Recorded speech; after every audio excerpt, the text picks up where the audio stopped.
ఆమె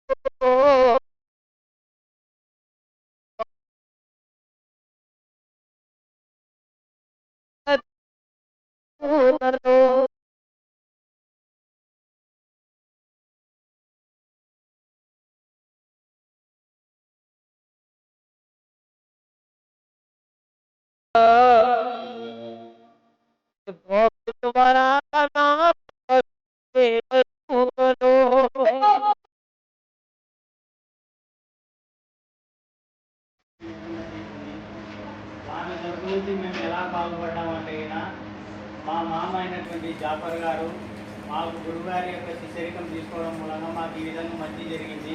వారు కూడా వచ్చి శిష్యరికం తీసుకొని గురుగారి ఆశీస్సులు పొంది మీ యొక్క జీవితాన్ని ప్రభావితం చేసుకోండి అని చెప్పి మా మామ ఒక సలహా ఇవ్వడం మూలంగా మేము గురుగారికి ఒకసారి మా ఇంటికి ఆహ్వానించి ఆయన గారి శిష్యరికం తీసుకోవడం మూలంగా కొన్ని సత్ఫలితాలను చూడడం జరిగింది.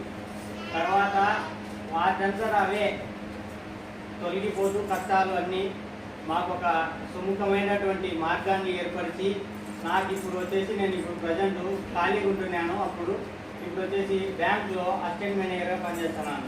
అంత గురుగారి దయ వలన నాకు ఈ ఉద్యోగం లభించింది. ఇప్పుడు వచ్చేసి రెండవ పెళ్లి కూడా చేసుకున్నాను. నాకు ఇప్పుడు కూతురు కూడా పుట్టింది. మా జీవితము మా సంసారము ఇంత మంచిగా ఉండడానికి కారణము మా గురుగారి ఆశీస్సులు. గురుగారు మమ్మల్ని చల్లగా చూడడం అనేది జీవితాంతం మాతో పాటు కలిసి ఉండాలని చెప్పేసి మేము కోరుకుంటూ ఇంతటితో నా యొక్క జరిగినటువంటి కష్టాలను మీరు పంచుకున్నందుకు ధన్యవాదాలు.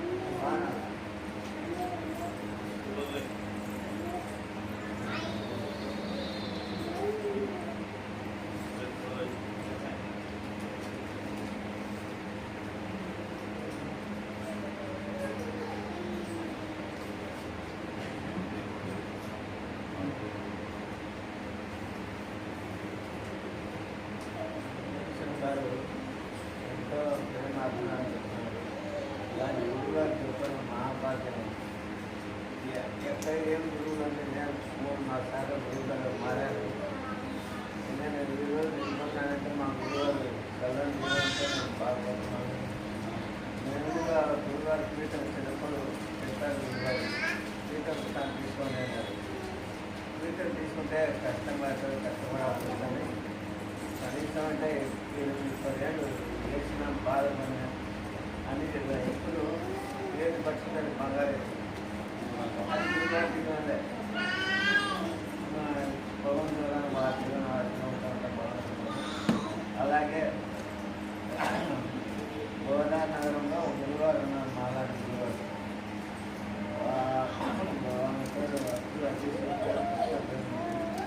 ఆ గురువారు చాలా శిష్యులు ఉండేవారు. ఆ శిష్యులు అందరికీ వేసుకోండి వాళ్ళు బాగా వస్తున్నాయి. అందరికీ మాట్లాడుతున్నారు.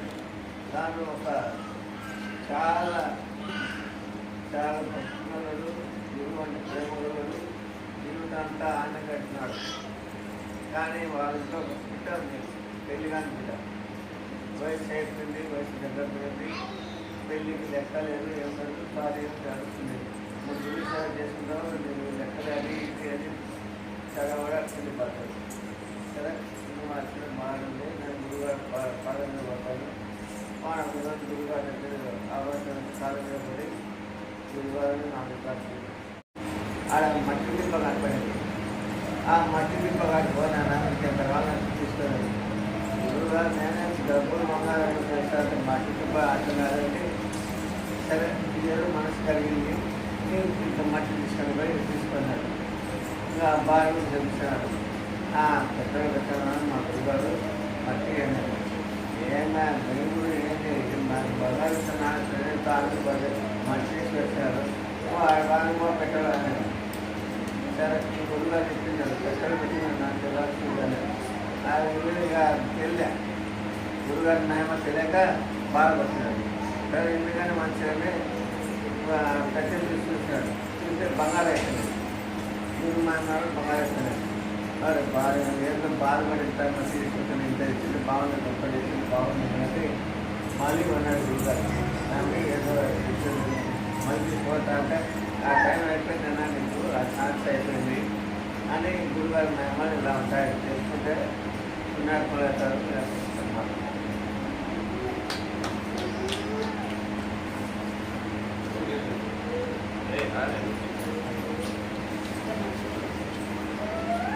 अंदर आवाज आता है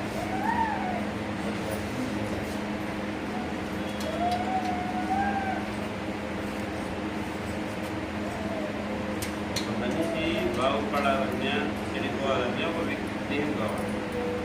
ఆ స్నేహమే పూర్వ రకంలో ఆ పెద్ద స్వామి అటువంటి పెద్ద గురువు వాళ్ళు చూస్తూనే మనిషి మనసు మారిపోతారు. వాళ్ళ నుండి తాగులు దూదము మొత్తం చెడు వ్యసనాలని మానుకొని పరిపూర్ణుడు అవుతాం. కాబట్టి మనం గురువు వాక్యం శివోధారిని మనం ఎక్కుతాము.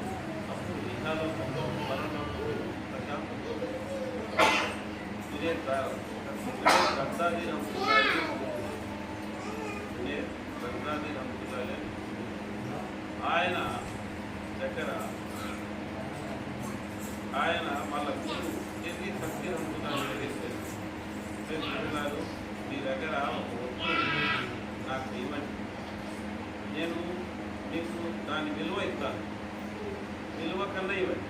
నాకు విలువ ఇవ్వకపోతే దానంగా ఇవ్వండి అంటే ఆయన తన హృదయం ఆ వస్తువుని ఇవ్వాలన్నా వస్తా పూర్తి అన్నాడు.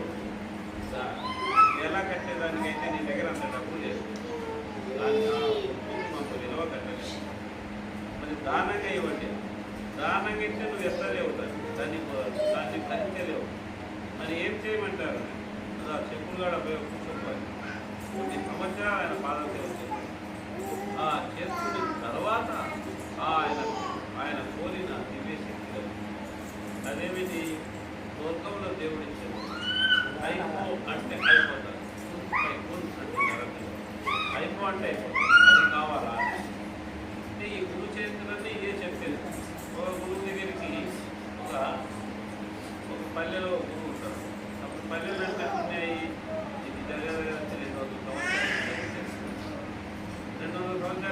ఉన్నాయి. అంత అడుగులే. ఈ ఊరి నుంచి ఆ ఊరికి పోవాలంటే మధ్యాహ్నం అడవి ఉంటుంది. అడవి దాటుకొని పోవాలి. అడవి దాటుకొని పోవాలంటే ఏం చేయాలా అని ఆ ఊరికి పోవాలి. అంటే అడవి దాటుకొని పోతారు. పోతా అంటే ఆ యొక్క దగ్గర వాక్కు ఉంది. ఆయన చెప్తే అయిపోతుంది. ఆ వాక్కు మంత్రం నేర్చుకోవాలా, దైవనామం నేర్చుకోవాలని ఆ దేవుని నామం తెలుసుకుంటే అడవిలో మధ్యలో ఏమవుతుంది, అడవి ఉంటుంది కదా, పల్లె మధ్యలో అడవిలో వస్తే ఒక వ్యక్తి అడవిలో నుంచి పులి మీద కూర్చున్నాడు. పులి మీద కూర్చొని కట్టెలు పులి మీద పెట్టి పాము చేతబడు తాడు వాళ్ళని కొడుతున్నాడు. పులి వస్తాడు. చూసి భయపడి చెట్టు కూర్చున్నాడు. ఆయన వెళ్ళిపోయినాక దిగినాడు. దిగి పూజ అతను కొన్ని దూరం పైన పులికి దగ్గరికి పోయినాక ఆ పాముని తెలిపాలి. ఆ పులిని కొట్టి కూర అడవిలో పోవాలి అని కట్టెలు కొట్టుకుని ఎక్కి మామూలు మంటున్నాడు. అతన్ని చూసినాడు కదా ఇతను. సరే దిగినాడు. దిగి చెట్టు దిగి ఊళ్ళో పోయి ఫలానా వ్యక్తి ఇంటి ఆడయా, ఫలానా వ్యక్తి ఇంటి ఆడయా, అది అక్కడ అదే చెప్తారు కదా పల్లెలో. ఆ ఇంటిగాడికి పోతుంది శబ్దాలు నిలబడుతుంది. ఎందుకంటే శబ్దాలు నిలబడుతుంది. ఇంట్లో భార్య తింటాను అరుస్తాను. ఇద్దరు తాను కట్టాను. కడితే లోపల శబ్దాలు నిలబడుతుంది. భార్య దండిస్తుంది. తప్పదు. ఆశ్చర్యపోయినాడు. అతను పెద్ద గురువు అనుకుంటే ఇది ఎలా మాట్లాడుతుంది. పొరపాటు పడి వచ్చాను. వెనక్కి తిరిగాను. నేరుగా అతను తలుపు గురువు గారు తలుపు పెరుగు దేవుని ముఖం మీద అంతా పెరుగు పడింది. గురువు గారు చూస్తేనే అతను ఎవరు ఆ పులి మీద కూర్చొని వచ్చాడే ఆ గురువే అతను. ఇతను ఆశ్చర్యపోయినాడు. నేనేమి అంత పెద్ద గురువు పులి మీద కూర్చొని వచ్చినావు, అన్నాడు. అంటే అతను అన్నాడు, అతను ఈయన మాటలు నేను భరిస్తున్నందుకే నాకు ఆ శక్తి ఇచ్చాడు. నేను పెళ్ళానికి కొట్టే పెద్ద విషయం, భార్య కొట్టడం పెద్ద విషయం ఏం కాదు. ఆమె మాటలు నేను ధరిస్తున్నాను కాబట్టి నాకు ఆ సహన శక్తి ఇచ్చాడు. ఆ గురి నా మాట ఇచ్చాడు. గురు చేతులు వస్తాయి సహనాన్ని బట్టి. మంచి సహనం వహించాలి. సహనంతోనే అన్ని జరుగుతాయి. తొందరపడితే ఏమీ కాదు. అదేవిధంగా గురు చరిత్రలో ఏమవుతుంది? అదేవిధంగా ఒకడు ఫలాన్ని గురువు దగ్గర వాక్శుద్ధి మంత్రం ఉంది. వాక్శుద్ధి మంత్రం అంటే దేవుని నామం. ఆ దేవుని నామం ఉంది. ఆ అల్లా నామాన్ని నేను తెలుసుకోవాలి అని బయలుదేరుతారు. మార్గ మధ్యలో ఏం చేస్తారు? ఒక వ్యక్తి కట్టెలకు పెడతారు. ఆడ రాజభటులు ఉంటారు కదా, అతను ఆపుతారు. ఆపి కట్టెలు పెట్టుకోవాలి, ఇట్లా అయ్యా నేను కట్టెలు తీసుకోవాలా, నా పరిస్థితి అని అతన్ని కొడతారు. ఎవరిని ఆ కట్టెలు మొక్కొచ్చి రాజభటులు. ఈ వ్యక్తి చూస్తా అంటారు. చూస్తా అంటే అతను ఈ వ్యక్తి దగ్గర వస్తాడు. వచ్చి అయ్యా నా కట్టెలు పోతుంది, నాకు ఇలా రాజభటులు చెప్పి నా మూపు నాకు చెప్పి నేను ఇంటికి పోతాను అంటే ఆ వ్యక్తి ఏమంటాడు? ఈ వ్యక్తి ఏమంటాడు? నాకు వాక్శుద్ధి లేదు, నాకు వాక్శుద్ధి మంత్రం వచ్చి వాళ్ళని శపించేవాడిని నేను ఆ రాజభటులు, నా దగ్గర లేదు అది అంటారు. సరే నీ ఇష్టమని అతను ఏదో అంత చెప్పిన మూపెత్తుకొని వెళ్ళిపోతాడు. ఇంకా ఈ వ్యక్తి వచ్చాడు కదా, ఎత్తుకుంటా పోతాడు. ఎక్కడికి? అతనికి పోయి ఆ తలుపు దగ్గర ఉన్నారు, ఆ వ్యక్తే ఉన్నాడు అక్కడ. ఏ వ్యక్తి రాజభటులు అయితే కట్టెలు ఉంటే ఇతన్ని అడిగినాడో ఆ వ్యక్తి ఉన్నాడు అంట. ఇదేమిటయా, నేను ఏదేదో విన్నాను నీ గురించి, నీకు వాక్శుద్ధి ఉంది అని చూస్తే నీ మోపు కట్టెల మోపు ముద్దుకుంటే నువ్వు వాళ్ళనే శపించేదానివినావు, నీ దగ్గరే ఉంది అంటే అప్పుడు ఆయన అంటాడు, ఆడని సహనం వహించినట్టు అందుకే నాకు ఇచ్చినాడు. నేను వాళ్ళని శపిస్తూ నేను వాళ్ళని శాపం ఇవ్వగలను, వాళ్ళకు చేయి పడిపో కాలు పడిపో ఏదో ఇవ్వగలను. అయితే వాళ్ళ భార్య పిల్లలు అమాయకుడు, వీడు మూర్ఖుడు, వీళ్ళు మూర్ఖుడు, వాళ్ళ భార్య పిల్లలు అమాయకుడు. దీనికి నేను శపిస్తే నీ కాలు చేతులు పడిపోతే వాళ్ళనే ఉపాకుతారు. ఆ దృష్టితో నేను ఈ మూర్ఖులను వదిలేసినాను. అదే నా సహనము. ఆ సహనంతోనే నాకు దేవుడు ఆశిస్తున్నాడు. నేను నీ మాదిరిగా శపించను, నేను సహనం వహిస్తాను. వాడు బాధ పెట్టిన ఆ బాధ పెట్టిన సహిస్తున్నాను కాబట్టి దేవుడు నాకు ఆ శక్తి ఇచ్చినాడు. ఎన్ని గురు చరిత్రలు వస్తాయి. గురువంటివుడు సహనం ఇచ్చేవాడు, తొందరపడేవాడు కాదు. సహనంతో దైవ మార్గం వారికి ఇహలోకంలోను పరలోకంలోను ఉత్తమంగా చూపించేవాడు. వాళ్ళ సంతానాన్ని పూర్వజన్మల హాస్యాన్ని చెప్పి వాళ్ళ ధైర్యవంతులు చేసి కాబట్టి మనం సహనం వహించాలి. మన సహనమే మనకు అన్ని వేల రక్షణ కోశంగా ఉంది. తొందరపంటే మాయలో మాయ ఏం చేస్తుంది? ఉద్రేకాన్ని చేస్తుంది. ఉద్రేకం ఏం చేస్తుంది? కోపం ఏం చేస్తుంది? మనల్ని పెద్ద నష్టం కదా. మనం ఎంతోమంది చూసిన అయ్యో వచ్చే ఆశ్చర్యం, ఆ క్షణము కోప్పడకుంటే బాగుండేది కదా, ఆ క్షణం కోప్పడి పోలీస్ స్టేషన్లో ఉన్నాను, ఈరోజు జైల్లో ఉన్నాను అని ఎంతోమంది మనము చెప్తున్నారు కదా. కాబట్టి మనం గురువు దగ్గర సహనం నేర్చుకోవాలి. సహనం వరం, చాలా పెద్ద గొప్ప వరం అది సహనం. ప్రతి గురువు ప్రతి తల్లికి సహనమే అవసరం. చూసినారా తల్లి ఎంత సహనంగా ఉంటుందో, పిల్లల్ని తాగేదానికి ఎంత సహనంగా ఉంటుంది. దేవుడు ఎంత సహనం ఇచ్చినాడు. అటువంటి సహనం గురువు కానీ శిష్యులకు కానీ ఉండాలి. ఎందుకు ఉండాలి అంటే మనం ఇక్కడ ఉంటాం, 70 ఏళ్ళకి ఈ భూమి వదిలేసి వెళ్ళిపోతాం. వెళ్ళిపోయినాక ఏముంది? మనం చేసుకునేదే మన ఇంట్లో. కాబట్టి మనం సహనం నేర్పించి మనల్ని బాధ పెట్టిన క్షమించగలిగితే మనల్ని బాధ పెట్టిన మనం క్షమించగలిగితే దేవుడు మనకు ఉత్తమ లోకాలు, ఉత్తలోకంలో, పరలోకంలో శాంతిస్తాయి. కుక్క మనం జరిగే కుక్క మనం జరుగుతామా? దర్శం ఏం చేస్తాం? బిస్కెట్ వేస్తాం కదా. అదేవిధంగా ఇందుతోడు కొట్లాడినా కోప్పడినా మనం తిట్టాం, వాడు తిట్టే మనం తిట్టాం, వాడు కొడితే మనం కొట్టాం. మరి సహనం వహింపజేస్తాం. నేను తప్పురానైనా తింటాం. మనం సహనం వహించినామంటే వాడికి మనం వాడు కొట్లాడడం పక్కింటి కూడా అంటాడు, వాడు మనం మంచదు కాబట్టి గమ్మని ఉంటారు.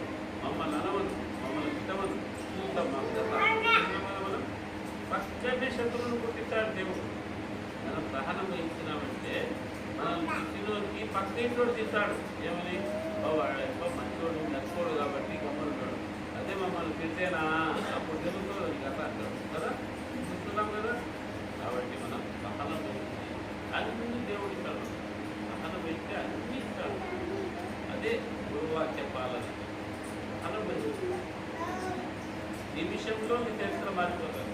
ఆ నిమిషం కోసం ఎదురు చూడాలి. గురువు దగ్గర పోయేందుకు మనం చాలా మంది అంటారు. నేను మా గురువులు అడిగాను, ఏమయ్యా మన దగ్గర నెలల నుంచి వస్తున్నారు మనుషులు, కొందరికి తొందరగా అవుతారు. నిన్న హైదరాబాద్ నుంచి ఇచ్చారు, ఇద్దరు వచ్చినారు కదా, ఆడోళ్ళు వచ్చినారు కదా, ఇద్దరు నిన్న ఫోన్ చేస్తాను. ఏదైనా పని చేసినారు, వ్యాపారం జరిగింది స్వామి, మా ఆయనకు ₹1,00,000 లాభం వచ్చింది, ఒక ఇంట్లో అమ్మినాడు 50 లక్షలు, ₹1,00,000 కమిషన్. నేను పోతాను ₹1,00,000 కమిషన్, ₹1,00,000 కమిషన్. కొందరికి అయితే అది కొందరికి కావడం లేదు. 6 నెలలైనా 3 నెలలు వాళ్ళు ఏమనుకుంటున్నారు, మాకు కాలేదే అని వాళ్ళకు తెలియదు. అదే మా గురువుని అడిగినారు, వాళ్ళకు కావడం లేదే అంటే ఏమంటున్నాడు, వాళ్ళకు తెలియదు. వాళ్ళ వెనకల ఎన్ని ప్రమాదాలు ఉన్నాయి, ఎన్ని రోగాలు ఉన్నాయి, ఎన్ని శత్రువులు ఉన్నారు, వాళ్ళని బాధ పెట్టడానికి ఎన్ని శత్రువులు పెట్టుకుంటాయి. ఆ శత్రువులు వాళ్ళకి తెలియవు. మన దగ్గరికి గురువు దగ్గరికి వచ్చిపోతే ఆ శక్తులని తగ్గిపోతూ పోతాయి.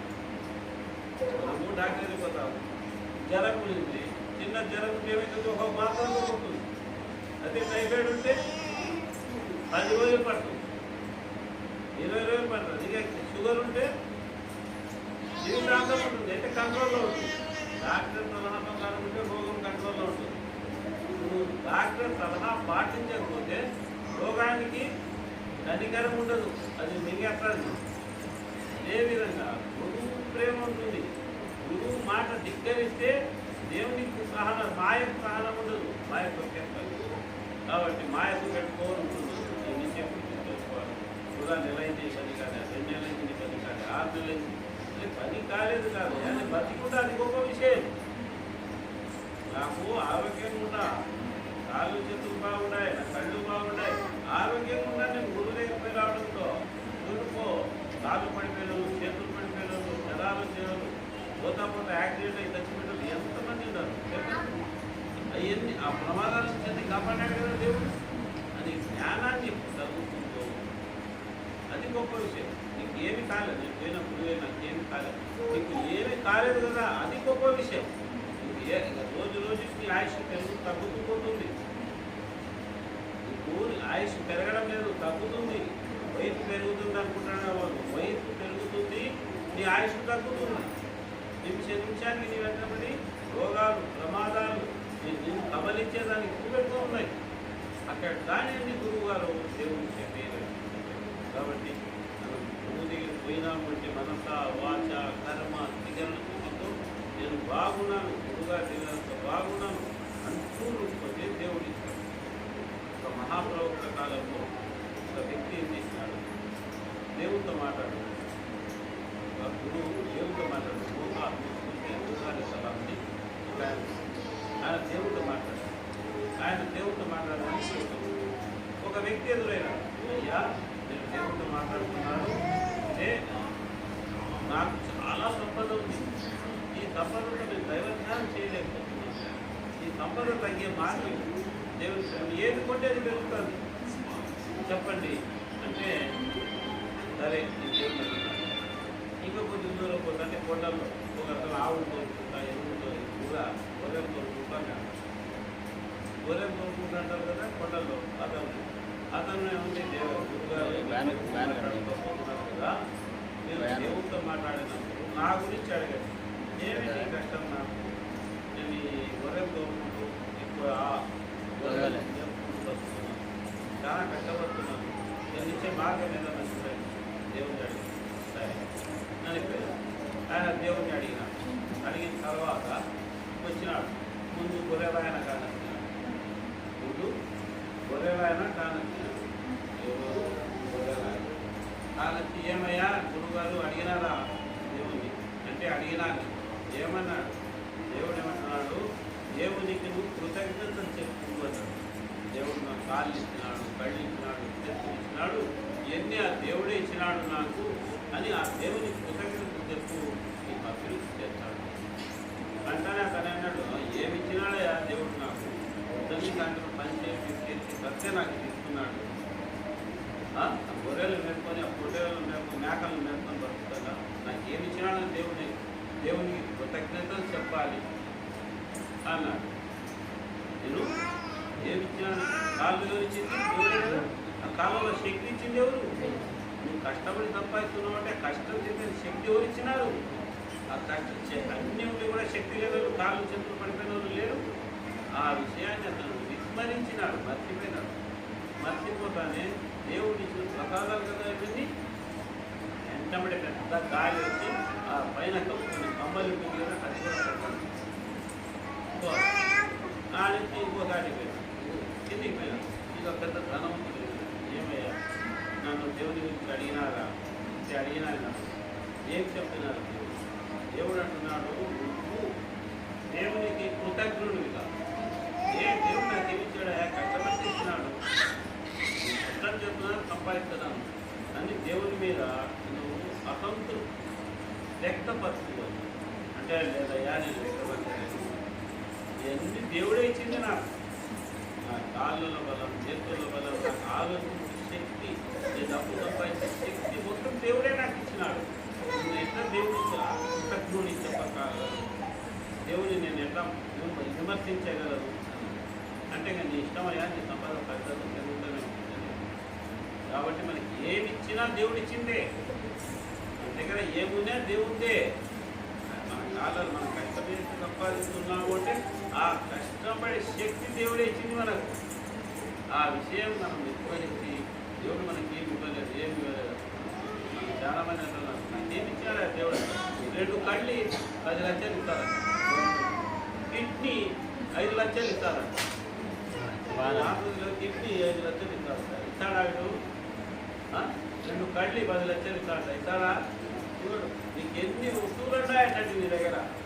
కాబట్టి మనం కృతజ్ఞతలు దేవునికి పూజిస్తూ దేవుని పూజిస్తూ ఆ దేవుని జ్ఞానం చెప్పు. దేవుడు ఒక్కడే, ఇద్దరు లేరు.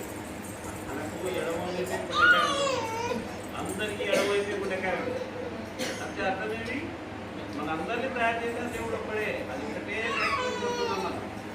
ఆ ఒకే ఫ్యాక్టరీ చూస్తున్నామనే అర్థాన్ని చెప్పేవాడే మనం గురువాక్యం శిరోధాన్ని మనం ఇహలోకములు పరలోకములు ఆ పరమాత్మని రాజీ చేసుకుని ఎప్పుడు సంతోషమే సో మనం జీవించాలంటే ఏం చేయాలా? 3 విషయాలు మా గురువుగారు ఎప్పుడు చెప్పేవాడు, ఎప్పుడు జ్ఞాపకం చేసేవాడు. సంతోషంగా ఉండడానికి 3 విషయాలు ఉండాలి. కాబట్టి కడుపులో అన్నం ఉండాలా, 2 హృదయంలో గురువు గారు ఇచ్చిన తారక మంత్రం ఉండాలా, ఈ మెదుడులో దేవుడు రాసిన తలరాక ఏమీ కాదు. గురువుగారు ఉన్నారు, దేవుని ప్రార్థన చేస్తారు, ఏమీ కాదు. ఇదంతా పరీక్ష, ఇది దేవుని పరీక్ష. ఎందుకంటే మన పరీక్షలు అందరూ అనుభవిస్తున్నారు కదా. మహాప్రభుత్వ 11 ఏళ్ళు అన్నం లేక నీళ్ళు లేక అనుభవించారు. పాండవులు 14 ఏళ్ళు 12 ఏళ్ళు అరణ్యవాసం చేస్తారు.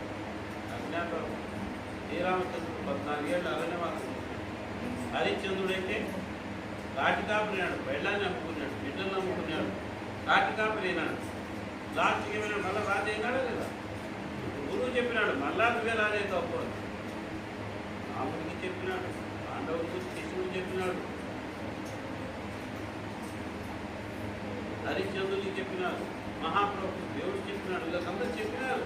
మళ్ళా నీ స్థానంలో వస్తా పోయింది పరీక్ష. గురువు లేనాడు, బాధపడి కాబట్టి గురువు ఏం చెప్పాడంటే ఎప్పుడు ఎల్లవేళలా ధైర్యం చెప్తున్నాడు. ఆ గురువు లేని వాళ్ళే రైళ్ళ కింద పడి, దాని కింద పడి, దీని పడి ఆత్మహత్య తెలుసు, నిరుత్సాహము, నిరాశ, నిస్పృహలో ఉంటారు. కాబట్టి మనం ఇటువంటి పరిస్థితుల్లో దేవుని విషయంలో ఎప్పుడైనా కానీ నిరాశ చెందకూడదు, నిస్పృహ కాదు. పట్టుదలను దీక్ష, అంకుష్టమైన దీక్షతో పట్టుదలతో మనకు ముందుకు సాగాలి. దేవుని ప్రసాదం మన చెందమందరం